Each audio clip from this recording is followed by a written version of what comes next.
Assalamualaikum warahmatullahi wabarakatuh. Izin memperkenalkan diri, nama saya Ajeng Pramesti dengan NPM 2054231001 dari Fakultas Pertanian Prodi Teknologi Industri Pertanian. Di sini saya akan membahas distribusi frekuensi untuk mata kuliah Statistika Dasar.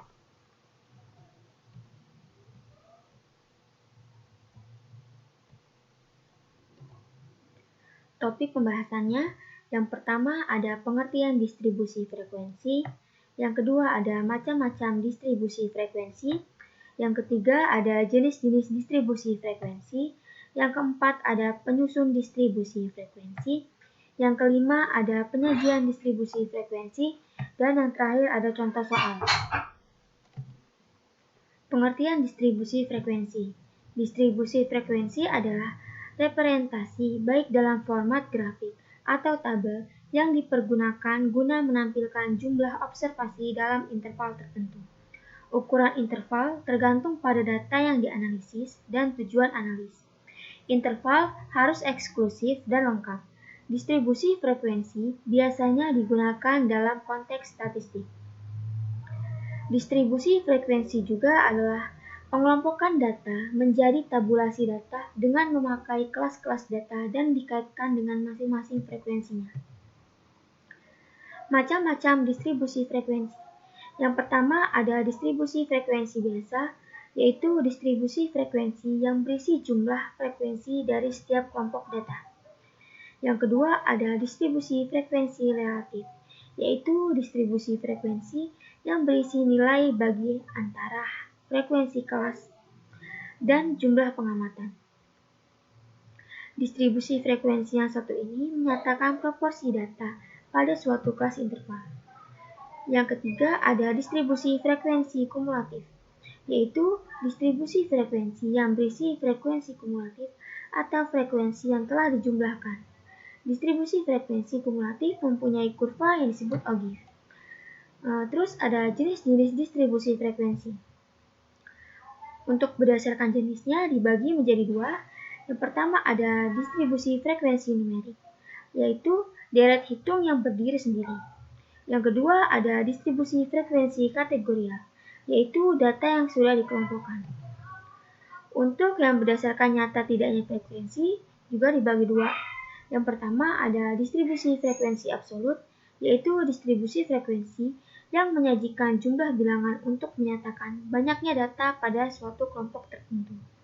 Yang kedua ada distribusi frekuensi relatif, yaitu distribusi frekuensi yang menyajikan jumlah persentase untuk menyatakan banyaknya data pada suatu kelompok tertentu. Kemudian ada menyusun distribusi frekuensi. Yang pertama itu urutkan data terlebih dahulu sesuai dengan besar nilai pada data.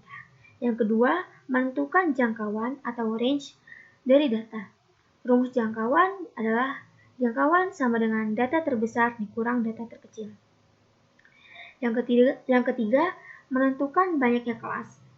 Banyaknya kelas bisa ditentukan dengan rumus K sama dengan 1 ditambah 3,3 log N. Dengan keterangan K adalah banyak kelas dan N adalah banyak data. Kemudian yang keempat, menentukan panjang interval kelas. Untuk menentukan panjang interval bisa memakai rumus panjang interval kelas sama dengan jangkauan dibagi jumlah kelas. Yang kelima, tentukan ujung bawah kelas pertama. Pilih data yang paling kecil atau kurang dari yang paling kecil. Kemudian yang keenam, tentukan batas bawah kelas pertama dengan rumus batas bawah sama dengan ujung bawah dikurang setengah SPT. Kemudian yang ketujuh, tentukan batas atas kelas pertama dengan batas atas sama dengan batas bawah ditambah P. Kemudian yang kedelapan, tentukan ujung atas kelas pertama dengan ujung atas sama dengan batas atas dikurang setengah SPT. Yang kesembilan, daftarkan semua ujung dengan cara menambahkan panjang kelas pada ujung kelas sebelumnya. Yang ke-10, tentukan frekuensi bagi masing-masing kelas dengan menggunakan turus. Dan yang ke-11, Jumlahkan kolom frekuensi dan periksa apakah hasilnya sama dengan banyaknya total pengamatan untuk keseluruhan data. Kemudian ada penyajian distribusi frekuensi. Yang pertama itu ada histogram. Grafik histogram atau histogram frekuensi adalah grafik segi empat yang dibentuk di atas absis dengan menggunakan batas bawah nyata dan batas atas nyata yang saling berhimpitan. Jadi, ini adalah contoh dari grafik histogram. Dia berhimpit gitu. Kemudian ada poligon. Poligon frekuensi adalah grafik garis yang menghubungkan nilai tengah dari tiap interval kelas. Agar ujung kiri dan kanan tertutup, maka perlu ditambahkan satu kelas pada kelas pertama dan satu kelas setelah kelas terakhir dengan frekuensi masing-masing. Ini adalah contoh dari poligon frekuensi. Berbeda dengan yang sebelumnya. Kalau sebelumnya kan rapat. Nah, ini dia berjarak gitu untuk poligon frekuensi. Kemudian ada diagram lingkar. Diagram lingkar adalah diagram berbentuk lingkaran yang dibagi menjadi beberapa bagian. Besarnya setiap bagian lingkaran tergantung pada besar kecil variabel. Perhitungan nilai bagian lingkaran berdasarkan persentase. Nah, ini contoh dari diagram lingkar, di mana 29,2% itu adalah tidur, 45,8% itu untuk kerja, 8,3% untuk makan, 8,3% juga untuk perjalanan, 8,3% juga untuk hiburan dan televisi, dan total semuanya satu lingkaran ini adalah 100%. Kemudian ada ogif. Untuk membuat grafik ogif harus dicari frekuensi kumulatifnya terlebih dahulu. Penentuan distribusi frekuensi kumulatif itu sendiri merupakan distribusi frekuensi yang nilai frekuensinya didapatkan dengan cara menjumlahkan frekuensi demi frekuensi. Ini adalah grafik ogif. Jadi ogif itu dibagi menjadi dua, yaitu ada ogif positif dan ogif negatif. Di mana untuk ogif positif itu kurvanya dia grafiknya naik ke atas, dan untuk ogif negatif dia kurvanya atau grafiknya dia turun ke bawah. Untuk contoh soal pertama itu data tinggi badan 40 siswa SMP Harapan yang diukur sampai cm terdekat adalah sebagai berikut. Jadi ini ada 40 data tinggi badan dari siswa SMP Harapan. Ada 160, 168, 165, 169, 170 dan lainnya. Di sini disuruh buat tabel distribusi frekuensi dari data tersebut. Untuk pembahasannya, yang pertama kita cari jangkauan, di mana jangkauan itu rumusnya data terbesar dikurang data terkecil, yaitu 176 dikurang 147. Data terbesar ini kita lihat dari tabel data ini didapatkan 167 dan yang data terkecilnya didapatkan 147. Jadi hasilnya 29. Kemudian yang kedua, banyaknya kelas. Kita mencari banyaknya kelas. Di mana rumus banyaknya kelas itu 1 ditambah 3,3 log n. Di mana n-nya itu adalah 40. Dari mana 40? 40 ini dari ini. Karena datanya ada 40, berarti n-nya juga n-nya itu adalah 40. Yaudah, tinggal dijumlahkan saja. Didapatkan hasil 6,28, kita bulatkan menjadi 6. Kemudian yang ketiga ada panjang kelas. Rumus panjang kelas adalah jangkauan dibagi banyak kelas, di mana jangkauannya itu 29 dan banyak kelasnya ada 6. Jadi panjang kelas yang dihasilkan adalah 4,8 dan dibulatkan menjadi 5. Kemudian ada ujung bawah. Ujung bawah ada 147. Dari mana? Ujung bawah itu data terkecilnya. Data terkecilnya 147 kan. Terus kemudian batas bawah. Batas bawah itu rumusnya ujung bawah dikurang setengah SPT. Di mana ujung bawahnya itu 147, setengah SPT itu 0,5. Berarti hasilnya 146,5. Kemudian ada batas atas. Batas atas itu rumusnya batas bawah ditambah P, di mana P itu adalah panjang kelas. Nah, berarti 146,5 ya. batas bawahnya ya, 146,5 ditambah 5. 5 itu dari panjang kelas ini. Dihasilkan 151,5. Kemudian yang ditanyakan tabelnya. Nah, ini kita buat tabelnya.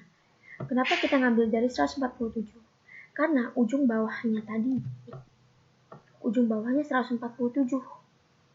Terus kenapa kita ngambilnya 151? Karena nih, batas atasnya 151,5 ya kan. Nah, berarti ujung atasnya 151. Nah, kenapa dari 147 sampai 151? Karena panjang kelasnya ada 5. Jadi dihitung dari 147 sampai 151 itu 5. Nah, untuk frekuensi, kenapa ini 8? Jadi kita hitung dulu nih di sini yang dari 147 sampai 151 itu di sini ada berapa? Ada berapa data? Nah, ditemukan ini hasilnya 8. Kemudian untuk nilai yang 152 sampai 156 itu ada 4. 157 sampai 161 ada 8 orang. 162 sampai 166 itu ada 7 orang. 167 sampai 171 ada 8 orang. 172 sampai 176 itu ada 5 orang. Dan dijumlahkan hasilnya 40. Jika ini bukan 40, berarti data yang kita inikan salah. Kita buat tabel ini frekuensinya. Karena total seluruh datanya itu 40. Berarti frekuensinya juga totalnya harus 40. Berarti ini benar ya. Kemudian untuk contoh soal yang kedua. Nilai ujian statistika 65 orang mahasiswa adalah sebagai berikut. Jadi ini ada nilai dari ujian statistika 65 orang. Ditanyanya, buatlah distribusi frekuensi dari data di atas. Ini sama dengan soal nomor 1 tadi. Nah, pembahasan sama aja. Yang pertama kita cari jangkauan, di mana rumus jangkauan adalah data terbesar dikurang data terkecil. Nah, data terbesarnya diperoleh dari nilai ujian statistika 65 orang ini ada nilai 94 data terbesarnya, dan terkecil nilainya ada 25. Tinggal dikurangkan saja, hasilnya 69. Kemudian kita cari banyaknya kelas. Banyaknya kelas rumusnya 1 ditambah 3,3 log n, di mana n ini adalah banyaknya orang. Seluruh orang ini ada 65. Nah, berarti ini 1 ditambah 3,3 log 65. Dan dihasilkan 6,9. Dibulatkan menjadi 7. Kemudian yang ketiga ada panjang kelas. Panjang kelas rumusnya jangkauan dibagi banyak kelas. Di mana jangkauannya tadi udah diketahui ya. Udah 69 dan banyak kelasnya ada 7. Berarti 69 dibagi 7 didapatkan hasil 9,8 dan dibulatkan menjadi 10. Kemudian ada ujung bawah. Ujung bawah adalah data terkecil. Data terkecil tadi 25 ya. Kemudian ada batas bawah. Batas bawah rumusnya ujung bawah dikurang setengah SPT. Di mana ujung bawahnya tadi 25 dan setengah SPT-nya itu 0,5. Berarti hasil dari batas bawah adalah 24,5. Kemudian yang keenam ada batas atas. Batas atas rumusnya batas bawah ditambah P, di mana P ini adalah banyak kelas. Nah, berarti ini 24,5 ditambah 7, berarti hasilnya 31,5.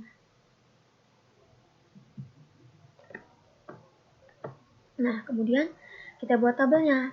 Tabelnya ini kan, nih. Kelas tadi panjang kelasnya, banyak kelasnya ada 7. Ya, banyak kelasnya ada 7. Nah, berarti ini juga ada 7. Dari atas ke bawahnya ada 7. Terus tadi panjang kelasnya ada 10 ya, panjang kelasnya. Berarti ini interval dari 25 sampai 34 ini ada 10. Kenapa kita ambil 25? Karena ujung bawahnya itu 25. Dan kenapa 34? Karena tadi batas atasnya adalah 34,5, berarti ujung atasnya itu 34. Nah, frekuensinya 6. Dari mana? Dari hasil ini. Jadi dihitung dari 25 sampai 34 itu ada berapa orang di sini? Dan didapatkan hasil 6. Untuk 35 sampai 44 itu ada 8 orang.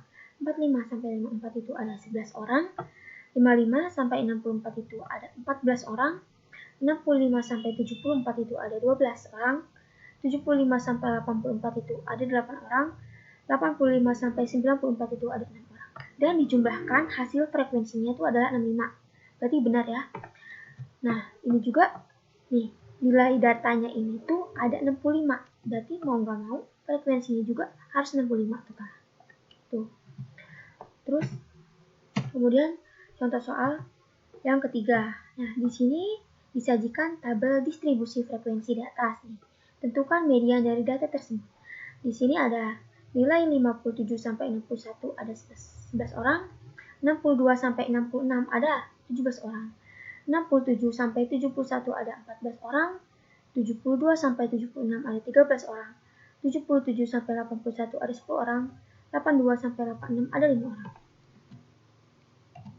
Kemudian kita masuk ke pembahasan di mana N ini 70.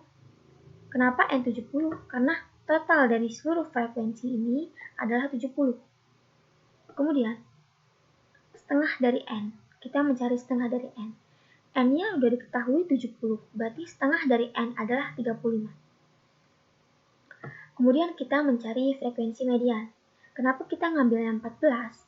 Karena setengah N ini kan 35, ya kan? Nah, sedangkan 11 ditambah 17 itu adalah 28 kan? Dia belum nyampe 35, belum nyampe dari setengah dari N.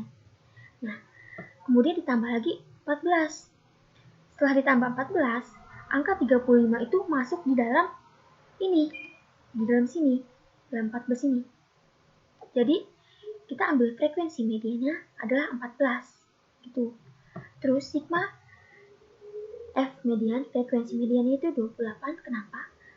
Jadi sigma itu perjumlahan antara perjumlahan dari atas ini.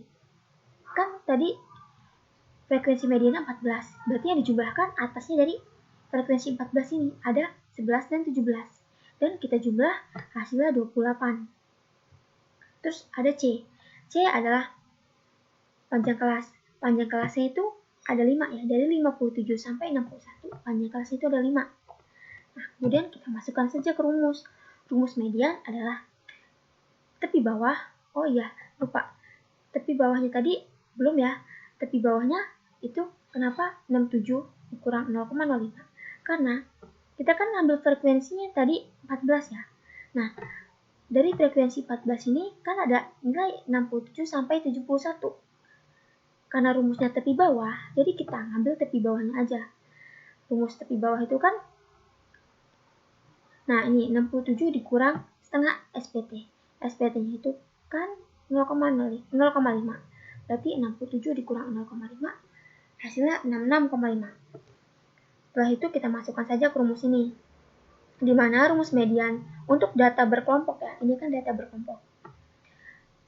Tepi bawah ditambah setengah N dikurang sigma frekuensi median dibagi frekuensi median dikali C. Di mana tepi bawahnya adalah 66,5. Kemudian ditambah setengah dari N adalah 35 dikurang 28 ini sigma FME 28 dibagi FME. FME-nya 14. Kemudian dikali dengan C. C adalah panjang kelas. Kemudian 66,5 ditambah hasil dari pengurangan dan pembagian ini 0,5. Kemudian dikali dengan C. C-nya 5. Kemudian 66,5 ditambah 0,5 dikali 5 itu 2,5. Kemudian tinggal ditambahkan saja 66,5 ditambah 2,5 hasilnya 69,0. Jadi median dari data tersebut adalah 69,0. Mungkin itu saja yang bisa saya sampaikan. Mudah-mudahan bermanfaat. Mohon maaf jika masih banyak kesalahan. Saya akhiri. Wassalamualaikum warahmatullahi wabarakatuh.